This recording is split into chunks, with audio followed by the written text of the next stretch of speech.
Hello hi friends. ഇന്ന് നമുക്കൊരു ചേന തീയൽ ഉണ്ടാക്കിയാലോ. കുറച്ച് വെജിറ്റബിൾസും കൂടെ ഇടുന്നുണ്ട്. അപ്പോൾ നമുക്ക് തുടങ്ങാം. ചേന ഞാൻ ചെറിയ കഷ്ണങ്ങളാക്കി ഒരു പീസ് ചേന വെച്ചിട്ടുണ്ട്. ഉപ്പ് ഇപ്പോഴും ഇട്ട് കൊടുക്കണ്ട.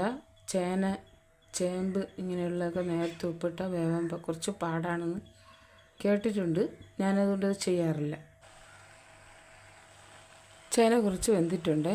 നമുക്കതിൽ ഞാൻ പറഞ്ഞില്ലേ കുറച്ച് വെജിറ്റബിൾ ഇടുമെന്ന്, അതിട്ട് കൊടുക്കാം. ഒരു പകുതി സവാള കട്ട് ചെയ്ത് വെച്ചിട്ടുണ്ട്. കുറച്ച് പടവലങ്ങ കട്ട് ചെയ്ത് വെച്ചിട്ടുണ്ട്. 2 പച്ചമുളക് കട്ട് ചെയ്ത് വെച്ചിട്ടുണ്ട്. ഇനി കുറച്ച് ഉപ്പിട്ട് കൊടുക്കുക. ഒരു 2-3 അച്ചിങ്ങ വെച്ച് കട്ട് ചെയ്ത് വെച്ചിട്ടുണ്ട്. അതും കൂടെ ഇട്ട് കൊടുക്കുക. ഞാൻ തീയലിൻ്റെ കഷ്ണങ്ങൾ അപ്പുറത്തെ അടുപ്പിലോട്ട് മാറ്റി വെച്ചു. ഇനി നമുക്കിവിടെ തേങ്ങ വറുക്കാം.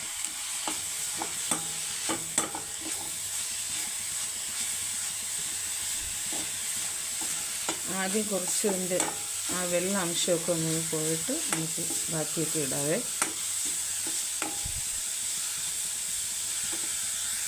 അപ്പോൾ അതിൻ്റെ വെള്ള അംശമൊക്കെ പോയി. പച്ച തേങ്ങയാണ്, അതുകൊണ്ട് നമ്മൾ കുറച്ച് വെളിച്ചെണ്ണയും കൂടെ ഒഴിച്ച് കൊടുത്ത് വറുക്കാം. കുറച്ച് പറ്റലുള്ളൂ. ഒരു ചെറിയ കഷ്ണം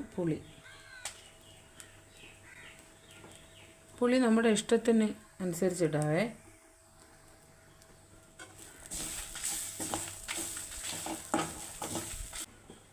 ഒരു ചെറിയ ടീസ്പൂണ് മല്ലി ഇട്ട് കൊടുക്കുക. പച്ച മല്ലി ഉള്ളവർ 1 ടീസ്പൂണ് മല്ലി കൂടി വറുക്കുമ്പോൾ ഇതിൽ കൂടെ ഇട്ട് കൊടുക്കാം. ഇല്ലാത്തവർ പൊടി ഇട്ട് കൊടുത്താലും മതി. ഇപ്പം ഞാനിവിടെ പൊടിയാണ് ഇടുന്നത്. അപ്പം ഞാനിത് എല്ലാം കൂടെ നല്ലവണ്ണം ഒന്ന് വറുത്തിട്ട് വരാം. അപ്പം ഞാൻ മൂപ്പിച്ച് തീ അണച്ചിട്ടിട്ടുണ്ട്. കുറച്ച് മഞ്ഞൾപ്പൊടിയും കൂടെ ഇതിലിട്ട് കൊടുക്കും. നമ്മൾ കഷ്ണത്തിൽ കുറച്ച് ഇട്ടിട്ടുണ്ട്, അതിൽ കൂടെ നമുക്ക് ഇതിലും കൂടെ ഇട്ട് കൊടുക്കാം. പിന്നെ 1 സ്പൂണ് നിറച്ചെടുത്തിട്ടില്ല മല്ലിപ്പൊടിയാണ്. അത് ഈ ചൂടിക്കിടന്ന് മൂത്താൽ മതി. പിന്നെ മുളകില്ലാത്തവർക്ക് മുളക് പൊടി ഇടാം. അത് ലാസ്റ്റ് ഇതുപോലെ ഇട്ട് കൊടുത്താൽ മതി. അപ്പം നമുക്കിതിനെ അരച്ചെടുത്തിട്ട് വരാവേ. അപ്പം നമുക്ക് അടപ്പ് തുറന്ന് നോക്കാവേ. എല്ലാം നല്ലപോലെ കഷ്ണങ്ങൾ വെന്തിട്ടുണ്ട്. നമുക്കിതിലേക്ക് അരച്ച് വെച്ചിങ്ങനെ അരപ്പിട്ട് കൊടുക്കാം.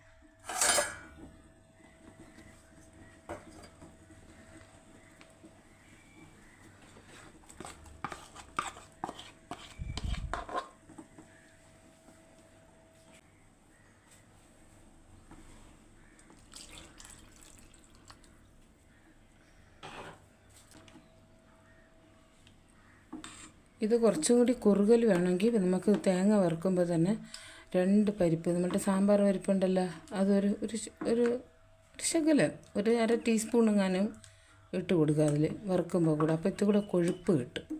അപ്പോൾ ഉപ്പ് നോക്കട്ടെ.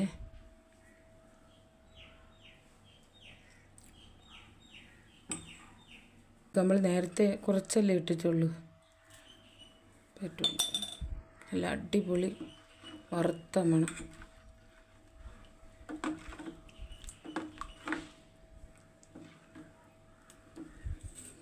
ഇത് തീയലിൽ നമ്മൾ അരപ്പരയ്ക്കുമ്പോൾ എത്രത്തോളം മഷിയായിട്ട് അരയ്ക്കാൻ പറ്റും അങ്ങനെ വേണം അരയ്ക്കാൻ. ഇത് ഇനി നമുക്ക് തിളച്ചിട്ട് കടുക് താളിക്കാം. അപ്പോൾ നല്ല തിളച്ച് കുറുകി വന്നിട്ടുണ്ട്. നല്ല കുറുകിയ ചാറായിട്ട് വന്നിട്ടുണ്ട്.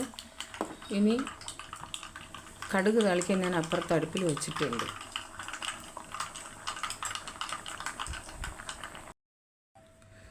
അപ്പോൾ കടുക് താളിച്ചു ഒന്ന് ഒഴിച്ച് കൊടുക്കാം.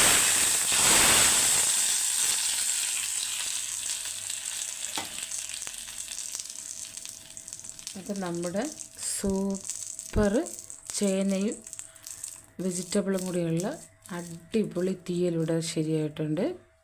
അപ്പോൾ ഇതുപോലെ എല്ലാവരും ഉണ്ടാക്കി വെക്കണം. ചോറിന് ഈ ഒരു കറിയുടെ ആവശ്യം മാത്രമേ ഉള്ളൂ. മീനും മുട്ടയൊന്നും കഴിക്കാത്ത എത്രയോ പേരുണ്ട്. അവർക്കിത് മാത്രമായാലും ഒരു അച്ചാറും ഉണ്ട്, സൂപ്പറാണ്. അപ്പോൾ എല്ലാവരും ഒന്ന് ട്രൈ ചെയ്ത് നോക്കണം, എന്നെ സപ്പോർട്ടും ചെയ്യണം. ഇനി അടുത്ത വീഡിയോ ആയിട്ട് കാണുന്നവരേക്കും ഓക്കെ, താങ്ക് യു.